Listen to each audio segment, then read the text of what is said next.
Today we will be reading Curious George by H.A. Ray.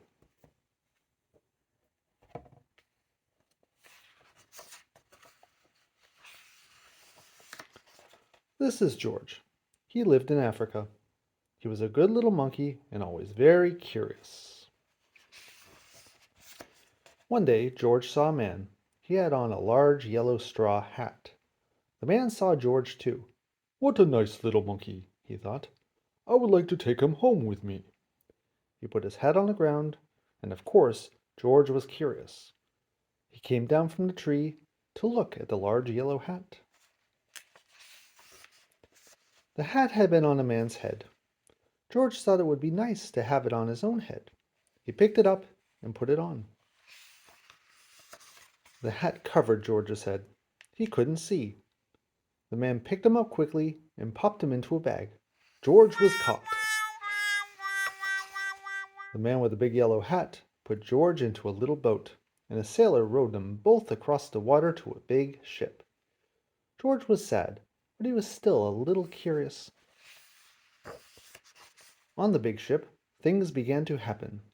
The man took off the bag. George sat on a little stool, and the man said, "George, I am going to take you to a big zoo in a big city. You will like it there. Now run along and play, but don't get into trouble." George promised to be good, but it is easy for little monkeys to forget. On the deck he found some seagulls.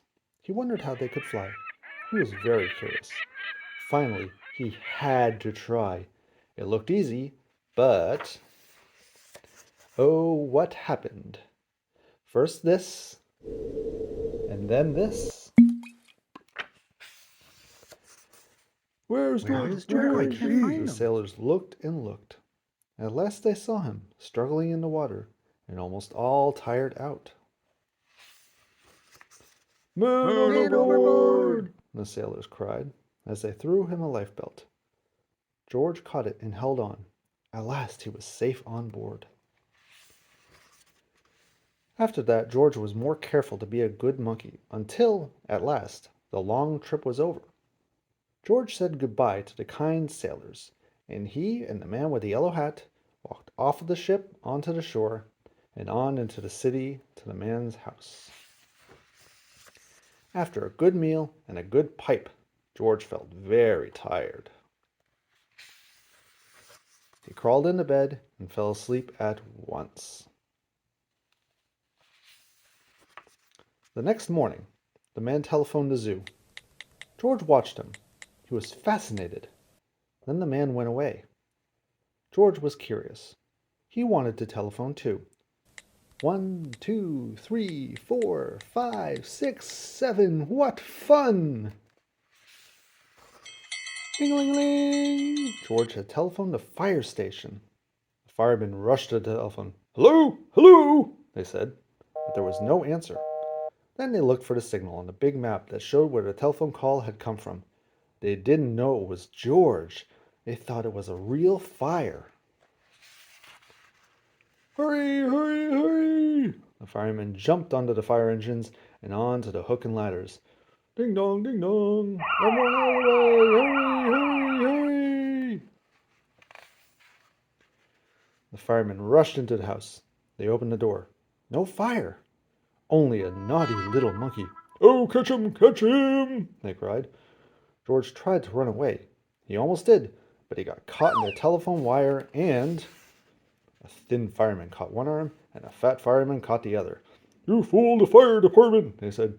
"We will have to shut you up where you can't do any more harm." They took him away and shut him into a prison. George wanted to get out. He climbed up to the window to try the bars. Just then the watchman came in. He got in the wooden bed to catch George, but he was too big and heavy. The bed tipped over, the watchman fell over, and quick as lightning, George ran through the open door. He hurried through the building and out onto the roof. And then, he was lucky to be a monkey, out he walked on the telephone wires. Quickly and quietly over the guard's head, George walked away. He was free! Down in the street, outside the prison wall, stood a balloon man. A little girl bought a balloon for her brother. George watched. He was curious again. He felt he must have a bright red balloon. He reached over and tried to help himself, but instead of one balloon, the whole bunch broke loose. In an instant, the wind whisked them all away, and with them went George, holding tight with both hands. Up, up he sailed, higher and higher. The houses looked like toy houses, and the people like dolls. George was frightened. He held on very tight. At first, the wind blew in great gusts. Then it quieted. Finally, it stopped blowing altogether. George was very tired. Down, down he went, boom, onto the top of a traffic light. Everyone was surprised. Wow. Traffic got all mixed up. George didn't know what to do. And then he heard someone call, "George!" He looked down and saw his friend, the man with the big yellow hat. George was very happy. The man was happy too. George slid down the post, and the man with the big yellow hat put him under his arm. Then he paid the balloon man for all the balloons, and then George and the man climbed into the car, and at last away they went. To the zoo! What a nice place for George to live. The end. Please like and subscribe for more content like this.